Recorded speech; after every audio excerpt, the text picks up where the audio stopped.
سامعین موسم گزشتہ جمعہ کو ہم نے تنقیدی چند کلمات مختصر سے وقت میں آپ کے سامنے پیش کیے تھے، جس کا اصل مقصود اور مبدا ہم نے یہ بیان کیا تھا کہ ایک نقشہ کھینچ کر کہ اللہ رب العزت کی مخلوقات میں سے ایک ہمدی مخلوق ہے، لہذا ہماری تخلیق کی وجہ کیا ہے؟ اللہ رب العزت نے ہمیں پیدا کیوں کیا ہے؟ تو قرآن مقدس سے متعدد آیات سے ہم نے اس بات کو ثابت کیا تھا کہ اللہ رب العزت نے ہماری تخلیق فرمائی تو قرآن مقدس میں بیان فرمایا، میں نے جنوں اور انسانوں کو اپنی عبادت کے لیے پیدا کیا، ہمارا خلق الجن والانس الا اس پر ہم نے غور کیا تو عبادت کی اصل، اب عبادات میں غور کریں، احکامات میں غور کریں تو نماز، زکوٰۃ، حج، یہ ساری چیزیں ہمارے سامنے آتی ہیں، قرآن مقدس کی تلاوت، ساری چیزیں۔ اب ان میں اگر غور کریں تو کوئی بھی حکم، کسی پر بھی عمل اس وقت تک ممکن نہیں ہوتا جب تک اس تعلق سے علم حاصل نہ ہو جائے۔ گویا اصل مقصد ہماری تخلیق کا ہوا عبادت کرنا، اور عبادت ہو نہیں سکتی بغیر علم کے۔ تو اب گویا کہ اصلی مقصد جو عبادت کرنا ہے وہ مقصد تبھی پورا ہوگا جب کہ ہم علم حاصل کر لیں گے۔ اب ہمارے پاس علم جب پہنچے گا کسی بھی حکم کے تعلق سے تو بلا شبہ ہم اس حکم پر عمل پیرا ہو پائیں گے، اور اگر علم نہ ہوا تو پھر نماز کیسے پڑھنی ہے اس کے تعلق سے علم ہی نہیں ہے تو بلا بتائیں مجھے، تو نماز واقعہ الہی میں قبول ہوگی یا پھر مقبول ہوگی؟ وہ نماز درجۂ کمال کو کب پہنچے؟ اسی لیے فرمایا علم حاصل کرنا، یعنی کہ اصل مقصد ہوا علم۔ تو آقا کریم صلی اللہ علیہ وسلم نے ارشاد فرمایا فریضۃ علی کل مسلم و مسلمہ، علم کا حاصل کرنا ہر مسلمان مرد و عورت پر فرض ہے۔ اب یہ کہ کیا ہر مسلمان مرد و عورت پر عالم ہو جانا فرض ہے، مفتی ہو جانا فرض ہے، مفسر ہو جانا فرض ہے، حافظ ہو جانا فرض ہے؟ اگر یہ معنی ہو تو پھر تو لازم آئے گا کہ بہت سارے افراد میں یہ فرض سرکاری۔ تو فرمایا یہ معنی نہیں ہے کہ ہر شخص کا عالم ہونا یہ فرض ہو، ایسا نہیں ہے، بلکہ جس شخص پر نماز فرض ہو جاتی ہے تو نماز کے فرائض کا علم حاصل کرنا ان پر فرض ہو جائے گا۔ نماز فرض ہو جاتی ہے تو نماز کی شرائط جو ہیں ان کا علم حاصل کرنا اس پر فرض ہو جائے گا۔ ایسے ہی نماز کے اندر کچھ واجبات ہیں کہ جن کے بنا نماز کامل نہیں ہوتی ہے، ادھوری ہوتی ہے، بلکہ سجدہ سہو کی ضرورت پڑتی ہے۔ فرمایا وہ جو واجبات ہیں ان واجبات کا علم حاصل کرنا اس پر واجب ہو جاتا ہے۔ یہ اصطلاح ہے فرض اور واجب، اور ہمارے احناف کے نزدیک فرض اور واجب میں عملاً کوئی فرق نہیں ہے، یاد رکھیے عملاً کوئی فرق نہیں۔ جیسے فرض پر عمل کرنا ضروری ایسے ہی واجب پر بھی عمل کرنا ضروری۔ احناف کے نزدیک فرض اور واجب میں فرق ہے تو حکم میں ہے، اس میں حکم میں ہے، یعنی اگر کوئی شخص فرض کا منکر ہو تو حکم اس پر کفر کا لگے گا، اور اگر کوئی شخص واجب کا منکر ہو تو حکم اس پر گمراہی کا لگے گا۔ تو یہاں حکماً فرض اور واجب میں احناف کے نزدیک فرق ہے، لیکن عملاً کوئی فرق نہیں ہے۔ جیسے نماز جو فرض ہے اس کا پورا کرنا جس طرح واجب ضروری ہے، اسی طرح واجب کا پورا کرنا بھی لازم اور ضروری ہے۔ اب یاد رکھیں، تو اب یہ فرض ہوتا چلا جائے گا، ہم کو یہ سمجھائیں، اور ہم نے یہ بات کہی تھی کہ یہ بحمد اللہ عظیم ایک ذمہ دار سے ہوگا، اور ذمہ دار سے سے ہم جب بات کریں گے تو دلائل کی روشنی میں کریں گے، اور پھر ہر ایک موضوع پر ہم قرآن و سنت کے دائرے میں رہ کر اور اس سے دلائل لا کر اپنی بات کو پورا کریں گے۔ اور جب وہ بات ہمیں کسی بھی جملے ایک موضوع جو ہم سنیں اور اس کے تعلق سے جو ہمیں علم حاصل ہو تو پھر یاد رکھیں، کوشش یہ کریں کہ اللہ تعالیٰ پر ہمیں اس پر عمل کی بھی توفیق عطا فرمائے۔ دیکھیں قرآن مقدس میں خطبہ مسلمہ کی بات آج موضوع ہمارا تو آپ کو پتہ چل گیا، موضوع ہمارا فضیلت علم، کیا ہے فضیلت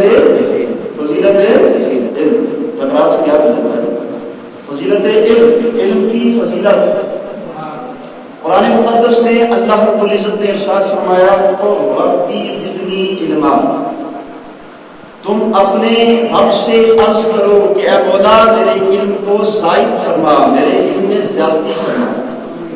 یہ رب نے دعا بتائی، یہ رب نے دعا بتائی کہ تم اپنے رب کی بارگاہ میں یہ عرض کرو اور یہ عرض کرو ربی اے میرے رب زدنی زیادہ فرما علما، میرے علم اے مولا میرے علم کو زیادہ فرما۔ اس آیت مقدسہ کے تحت علامہ ابن حجر اسقلانی رضی اللہ تعالیٰ فتح الباری شرح بخاری کے اندر بیان فرماتے ہیں، وہ فرماتے ہیں کہ اس آیت مقدسہ سے علم کی فضیلت روزے روشن کی طرح آیا ہے، روزے روشن کی طرح آیا ہے۔ میں کیسے فرمایا اللہ رب العزت نے اپنے محبوب صلی اللہ علیہ وسلم کو تمام اشیاء میں سے کسی بھی شے کی زیادتی کا طالب اور کسی بھی شے کی زیادتی کا حکم نہیں فرمایا کہ کسی بھی شے میں زیادتی طلب کرو، کسی شے میں زیادتی طلب کرنے کا حکم نہیں بیان فرمایا، مال میں زیادتی طلب کرو ایسا حکم نہیں ہوا، کسی اور چیز میں زیادتی طلب کرو میری بارگاہ سے اس کا حکم نہیں بیان فرمایا۔ تمام اشیاء میں سے اللہ رب العزت نے علم کو یعنی علم جو شے ہے اس کے تعلق سے اپنے نبی سے فرمایا اے نبی کون ربی زدنی علما، اے نبی میری بارگاہ میں عرض کرو اور تمام سے کہہ دو اپنے ماننے والوں سے کہ وہ میری بارگاہ میں عرض کریں اے میرے مولا میرے علم کو زائد فرما دیں۔ تو گویا اللہ تعالیٰ کی تمام مخلوقات میں اور جتنی بھی اشیاء ہیں جملہ اشیاء میں کسی شے کی زیادتی کا حکم قرآن مقدس میں نہیں ہوا۔ اللہ ابن حجر اسقلانی فرماتے ہیں اللہ تعالیٰ نے علم کی زیادتی کا حکم بیان فرمایا جس سے علم کی فضیلت تمام اشیاء پر روزے روشن کرایا کہ زیادتی کے ساتھ اختصاص کو بیان فرمایا، اختیار کو ہوا اور علم کو ہوا، کسی اور چیز کو بیان دیکھیں آپ قرآن مقدس کی آیت نمبر 6 تفسیر کبیر کے اندر علامہ فخر الدین رازی رحمۃ اللہ تعالیٰ علیہ اور ایک آیت مقدسہ کے بیان فرماتے ہیں مفسرین نے بیان فرمایا اس کے اندر وہ آیت کیا ہے، آپ ایک طرف توجہ رکھیں گے لیکن مکمل توجہ رکھیں گے کبھی زیادہ کسی موضوع پر مسئلہ آپ کو سمجھ میں بھی آئے گا۔ تو وہ آیت مقدسہ جس کے تعلق سے بیان فرمایا انزل من السماء ماء فسالت اودية بقدرها فاختلط الصيد زبرا رابيا، فرمایا یہ آیت مقدسہ قرآن مقدس کے اندر ہے نا، اس آیت مقدسہ کے اندر فرمایا کہ اس آیت مقدسہ میں اللہ رب العزت کا اشارہ فرمایا یعنی خدا تعالیٰ نے آسمان سے پانی اتارا تو نالے اپنے اپنے لائق بہنے ہوئے اور تو پھر پانی کی دہار اس پر ابھرے ہوئے ہاتھ کو اٹھا لے گا ہے نا۔ یہ آیت مقدسہ فرمایا اس آیت مقدسہ میں لفظ استعمال ہوا سیل اور جہاں پر استعمال ہوئے پانی کی، اور فرمایا بعض مفسرین کرام نے فرمایا اس کے تعلق سے فرمایا السیل ہاہنا العلم، فرمایا اس آیت مقدسہ میں لفظ سیل جو استعمال ہوا ہے اس کا معنی علم کے لیے، اس کے معنی کیا ہے، اس کے معنی کیا ہے علم۔ اب فرمایا اللہ تعالیٰ نے یہاں پر علم کو پانی سے اور کس پانی سے انزل من السماء جو آسمان سے پانی اترے یعنی بارش، اس بارش سے تشبیہ دی ہے علم کو۔ تو اب یہ کہ اللہ رب العزت نے علم کو آسمان سے برسنے والے پانی یعنی بارش سے تشبیہ کیوں دی، آسمان سے برسنے والے پانی سے تشبیہ کیوں دی ہے؟ وہ فرماتے ہیں یہاں سے اس سیل کے معنی علم کے ہوئے اور اس علم کو آسمان سے اترنے والے پانی سے تشبیہ دی، اور اس تشبیہ دینے کی کل 5 وجوہات ہیں۔ کتنی وجہ ہے؟ کتنی وجہ ہے؟ 5 وجہ۔ کیوں؟ کیونکہ تشبیہ وجود نہیں ہوا کرتی ہے۔ اگر آپ کہیں کہ فلاں شخص شیر ہے تو اس کا معنی یہ نہیں ہوتا کہ اس کے جسم پر بال نہیں ہے، اس کے معنی یہ نہیں ہوتے کہ وہ پھاڑتا ہے، اس کے معنی یہ نہیں ہوتے کہ اس کی 4 ٹانگیں، اس کے معنی یہ نہیں ہوتے کہ اس کی دم بھی ہے، ایسا ہوتا ہے نہیں۔ فلاں شیر ہے تو معنی بھی وجود تشبیہ نہیں ہے، معنی یہ ہوتا ہے کہ فلاں شیر ہے یعنی جیسے شیر بہادر ہے ایسے فلاں شخص بہادر ہے، یہ تو معنی ہوتا ہے۔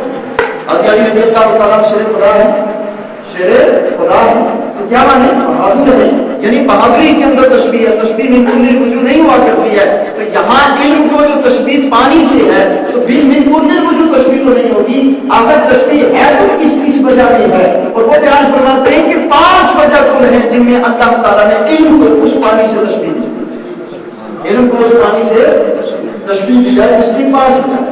آپ دیکھیں ایک بات یاد رکھیں، اس بات کو آپ بالکل یاد رکھیں، قرآن مقدس کی بات بھی ہے، اللہ رب العزت نے ارشاد فرمایا محبوب آپ فرما دیں اسے وَإِنَّمَا أَنَا بَشَرٌ مِثْلُكُمْ يُوحَىٰ إِلَيَّ کہ میں تمہاری طرح ایک بشر ہوں، تو وہاں پر بھی تشبیہ ہے، تو تشبیہ من کل الوجوہ، تشبیہ من کل الوجوہ نہیں ہے، تو وہاں پر تشبیہ من کل الوجوہ نہیں ہے، تو معنی کیا ہے؟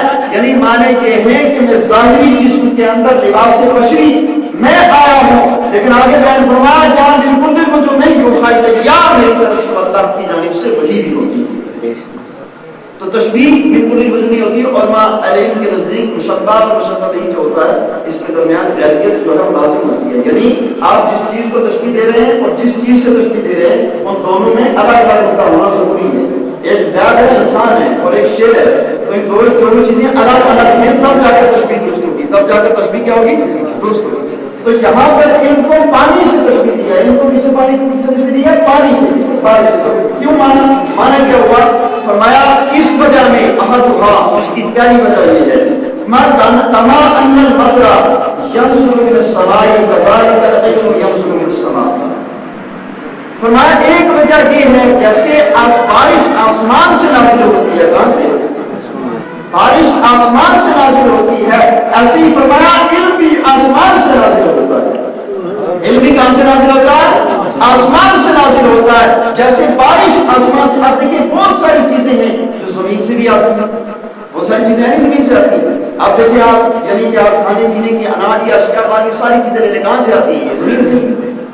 اس کے علاوہ آپ کی ساری چیزیں سونا چاندی وغیرہ ان کو لیتے ہیں کہاں سے؟ زمین سے۔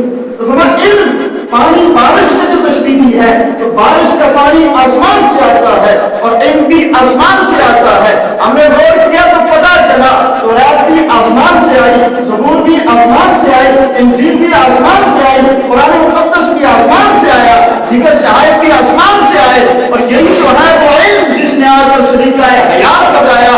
تو پتا چلا جو قوانین اور آئین اور اصول کی وہ کتاب مقدس جسے کلام اللہ ہونے کا شرط حاصل ہے، تو قرآن مقدس وہ علم جو یہاں ہمارے پاس آیا اور جس نے بتایا ہمیں زندگی جینا کیسے ہے، چلنا پھرنا اٹھنا کیسے ہے، اپنے رب و خالق کو کیسا ماننا ہے، جس کتاب نے بتایا وہ کتاب آسمان سے آئی ہے۔ تو فرمایا پانی آسمان سے آتا ہے، بارش کا علم بھی آسمان سے آتا ہے۔ معلم کائنات پر پھر آتا ہے کریم صلی اللہ علیہ وسلم جو اس کائنات کو سکھانے کے لیے آئے ہے نا، تو ان کی شان بھی ذرا دیکھیں۔ فرمایا اکبر ما خلق اللہ نوری، سب سے پہلے اللہ تعالیٰ نے میرے نور کو پیدا فرمایا، سب سے پہلے میرے نور کو پیدا فرمایا ہے، اور پھر خاتمیت کا تاج پہن کر سب سے آخر میں آئے کہاں سے؟ متقین ہو کر آئے اور آ کر خود قرآن مقدس کے سینے پر اترا، وہ علم اترا اور وہ علم اترا پھر اس کے اوپر ڈالتا ہے نا، کائنات کے اندر سے تقسیم فرمایا اور اپنی زبان مبارک سے جو کہا اسی قرآن نے بیان فرما دیا وما ينطق عن الهوى ان هو الا وحی یوحیٰ۔ لگا یہ مت سمجھنا کہ جن قرآن میں اللہ کا کلام ہے نا، میرے محبوب جو کہے وہ بھی میرا کلام ہے، اس لیے کہ میرا محبوب اپنی طرف سے کچھ نہیں کہتا ہے، جو میں چاہتا ہوں وہی کہتا ہے۔ سبحان اللہ۔ اس لیے علماء نے فرمایا قرآن مقدس وحی جلی ہے اور احادیث مبارکہ وحی خفی ہے، وحی خفی ہے، لیکن دونوں کلام اللہ ہیں۔ تو یہ کہاں سے اترا؟ آسمان سے۔ فرمایا تشبیہ اس چیز میں ہے، ایک وجہ پتہ چلی آپ کو، ایک وجہ کی تشبیہ میں، اور دوسری چیز تو بیان فرماتے دوسری چیز کیا ہے؟ فرمایا ثانی کما ان اصلاح الارض بالمرء واصلاح الخلق بالعلم۔ فرمایا ایسے جیسے زمین بنجر ہو جائے، خشک ہو جائے ہے نا، ہریالی نہ ہوگے، اس میں سبزہ نہ ہوگے، تو اس کی اصلاح کے لیے دوبارہ اس ثابت کرنے کے لیے کہ اس سے ہریالی ہوگی، سبزہ ہوگے، اس کی اصلاح کیا کرتی ہے؟ بارش کرتی ہے۔ اس کی اصلاح کیا کرتی ہے؟ بارش کرتی ہے۔ فرمایا جس طریقے سے کہ پانی جس طریقے سے بارش جو ہے زمین کی اصلاح کرتی ہے، اسی طرح سے علم جو ہے کہ مخلوق کی اصلاح کرتا ہے۔ بارش ہے زمین کی اصلاح کرتی ہے نا، تو فرمایا بارش جیسے آ کر زمین کی اصلاح کیا کرتی ہے، علم ایسے ہی مخلوق کی اصلاح کرتا ہے۔ جب تک علم نہ آیا تو یہ پریشانی اتنی عاجز آ چکی، کسی بھی چیز کو طاقت کر دیتی، کے سامنے جھک جایا کرتی تھی. سورج کو دیکھا اسی کے سامنے جھک گئی, پہاڑ کو دیکھا اسی کے سامنے جھک گئی, کسی پیڑ کو دیکھا اسی کی کرسی پہ آ کے جھک گئی. مولانا علم آ گیا تو آپ قوم کی اصلاح ہو گئی کہ نہ کسی کے سامنے پریشانی نہ جھکے, تو خالق کے کائنات کے سامنے جھکے, چونکہ تو خالق کے کائنات کے سامنے جھکے. اور جو ہمیں جن کو بہت سمجھا جاتا تھا, لوگ اپنے لیے بارش سے شرم و آر سمجھتے تھے اور پھر جن کو زندہ دفن کر دیا کرتے تھے. فرمایا یہ تھی وجہ حالت, فرمایا یہ تھی وہ بگڑی ہوئی قوم. آپ کے علم آیا تو مخلوق کی اصلاح ہوئی کہ فرمانا کہ تمہارے لیے بارش سے شرم و آر نہیں, تمہارے لیے بارش سے فخر و افتخار ہے. لہٰذا انہیں دفن مت کرو, زندگی کی حفاظت کرو اور انہیں پاک دوست کے بڑا کر کے اپنے روزے کی جو ہے نکاح اپنے نکاح کر دو. فرمایا اللہ تعالیٰ اس کی بنیاد پر بھی تمہیں جنت کا نصیب فرمائے. میں بارش آسمان سے برس کر زمین کی اصلاح کرتی ہے, اور یہ یعنی علم جو ہے یہ مخلوق کی اصلاح کرتا ہے. اس لیے اللہ تعالیٰ نے علم کو تشبیہ دی ہے آسمانی بارش, آسمانی پانی کی بارش سے. سمجھا آپ ہماری تیسری وجہ کون سی ہے؟ فرمایا بسالش, اور تیسری وجہ کیا ہے؟ فرمایا بسالش کما ان الزرع والنبات لا يعيش بغير الماء كذلك الاعمال والطاعات لا تحصل بغير العلم. فرمایا جیسے کہ آپ کی ہریالی بغیر بارش کے ہوتی نہیں ہے, بغیر بارش کے نہیں ہوتی ہے, جیسے ہریالی اور کھیتی بغیر بارش کے نہیں ہوتی. فرمایا اس طریقے سے اعمال اور اللہ رب العزت کی اطاعت بغیر علم کے نہیں ہوتی, بغیر علم کے نہیں ہوتی. اس لیے ہمارے علماء نے قاعدہ بیان فرمایا, اللہ تعالیٰ کسی جاہل کو ولی نہیں بناتا ہے, بلکہ رب تعالیٰ جسے ولایت دینا پسند فرماتا ہے پہلے اسے بھی عطا فرماتا ہے. اور ہاں یہ میرے رب کی قدرت ہے کہ وہ جب جسے چاہے مدرسے سے علم عطا فرمائے, مسجد سے علم عطا فرمائے, مکتب سے علم عطا فرمائے, معلم کے ذریعے سے علم عطا فرمائے, واسطہ بشریت سے علم عطا فرمائے. اور یہ رب کی قدرت ہے جسے چاہے بغیر واسطے کی علم عطا فرمائے. گھر سے بھی اسے قرآن و حدیث تعلیم بنا داتا ہی رہتا. تو آپ ساری باتوں کو دیکھیں اور اس قاعدے کو رکھیں تو پھر آپ کو یہ پتا چلے بات یاد رکھیں. جیسے بارش کے بنا سبزہ نہیں ہو سکتا, بارش کے بنا کھیتی نہیں ہو سکتی, ایسے ہی فرمایا علم کے بنا اطاعت نہیں ہو سکتی, اور جب اطاعت نہ ہو تو ولایت نہیں مل سکتی. اگر کوئی بڑی ہے تو اطاعت ہے تو علم ہے. اس کا معنی سیدنا بخش رحمۃ اللہ علیہ بڑے دنیا میں رہے ہوں پر اللہ نے انہیں قرآن کا حامل بھی بنایا ہے, اور اللہ رب العزت نے انہیں قرآن کا مفسر بھی بنایا ہے. سمجھے آپ؟ اللہ تعالیٰ نے کسی جاہل کو ولی یہ تشریح کی. فرمایا جب ممکن ہی نہیں ہے, کون فرماتے ہیں اللہ فخر غازی, فرماتے ممکن ہی نہیں ہے. تیسری وجہ, تیسری تشریح کس چیز کے اندر ہے؟ فرمایا چوتھی کیا ہے؟ فرماتے ہو کما ان المطر اور راضی برباد کذالک العلم فانه هو القاضي بالغیب.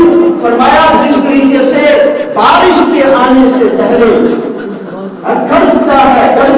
گرجتا ہے اور بجلی کڑکتی ہے, یعنی گرج اور بجلی کی کڑک کی فرا جیسے بارش ہے, فرمایا ایسے ہی وعدہ اور وعید کی فرا علم ہے. ایسے ہی وعدہ اور وعید کی فرا کیا ہے؟ وعدہ اور وعید کی فرا کیا ہے؟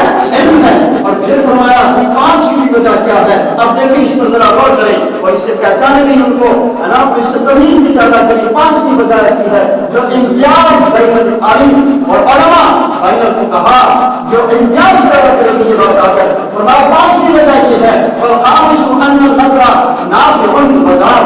فرمایا پانچویں یہ ہے جس طریقے سے بارش نفع بخش بھی ہوتی ہے اور بارش نقصان دہ بھی ہوتی ہے. بارش نفع بخش بھی ہوتی ہے اور بارش نقصان دہ بھی آپ اس کی مثال دینے کی ضرورت نہیں, آپ کو پتا ہے. چند سال پیچھے چلے جائیں تو آپ کو پتا چل جائے گا کہ بارش نقصان بھی دیتی ہے نا. چند سال پیچھے چلے جائیں تو یہاں پر بارش نقصان دینے والے بھی ہوتی ہے اور بارش نفع دینے والے بھی ہوتی ہے. فرمایا کذالک العلم نافع وضار, ایسے ہی علم نفع دینے والا بھی ہوتا ہے اور ایسے ہی علم نقصان دینے والا بھی ہوتا ہے. فرمایا نفع کسے دے, نقصان کسے دے, اس کی علامت کیا ہے, پتا کیا ہے, پتا کیسے کرے؟ فرمایا نافع اس کے لیے ہوگا لمن امین بھی دارن لمن لم یعمل بھی. فرمایا نفع بخش اس کے لیے ہوگا جو علم حاصل کر کے اس پر اس کا عمل بھی ہو.